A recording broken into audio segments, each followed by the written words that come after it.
ये गलत तरीका है ना। कानून सबके लिए बराबर, इसमें कोई दो राय नहीं, पर क्योंकि मुख्यमंत्री के भाई हैं इसलिए आप छापा डाल दो, वो गलत है। जिस किसी ने पाप किया है उसको छोड़ा नहीं जाना चाहिए, और जिसने नहीं किया है उसको डरने की आवश्यकता नहीं है। साहस के साथ में खड़े होकर के ऐसी जांच का सामना करना चाहिए।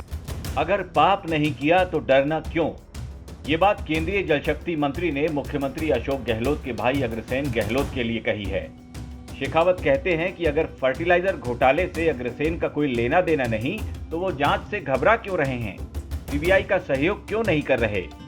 अरे शेखावत साहब, यही बात पिछले 1.5 साल से मुख्यमंत्री जी भी आपको समझा रहे हैं कि अगर राजस्थान सरकार के संकट वाले एपिसोड में आपका हाथ नहीं था, फोन कॉलिंग की रिकॉर्डिंग में आपकी आवाज नहीं थी, तो आपने जांच में एसीबी का सहयोग क्यों नहीं किया? आखिर क्यों दिल्ली में जाकर केस दर्ज करवाया? खैर, सियासत में अब अदावत के आरोप दोनों ओर से लग रहे हैं। अशोक गहलोत का सीधा आरोप है कि मोदी सरकार उनका बदला उनके भाई अग्रसेन गहलोत के घर सीबीआई भेज कर ले रही है। शेखावत जी नैतिकता का पाठ पढ़ाने लगे तो उनकी भी मुश्किलें अब बढ़ने के आसार नजर आने लगे।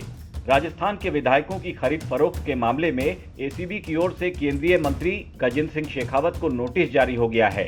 वायस सैंपल लेने के संबंध में अधीनस्थ न्यायालय से जारी नोटिस भ्रष्टाचार निरोधक ब्यूरो ने 16 जून को ही दिल्ली में केंद्रीय मंत्री शेखावत को तामील करा दिया है।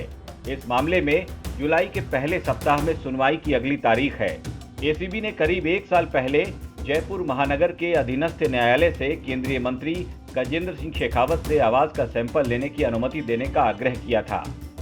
एसीबी के मुताबिक गजेंद्र सिंह के मामले में आरोपी संजय जैन ने पूछताछ के वक्त एक ऑडियो में अपनी और गजेंद्र सिंह की आवाज होने की बात मानी भी थी।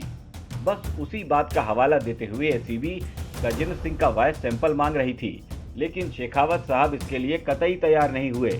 ऐसा लगता है कि अब जब सीबीआई वाले जोधपुर तक पहुंच गए हैं तो मुख्यमंत्री जी भी शेखावत जी को बख्शने के मूड में नहीं हैं। राजस्थान तक के लिए जोधपुर से अशोक शर्मा की रिपोर्ट।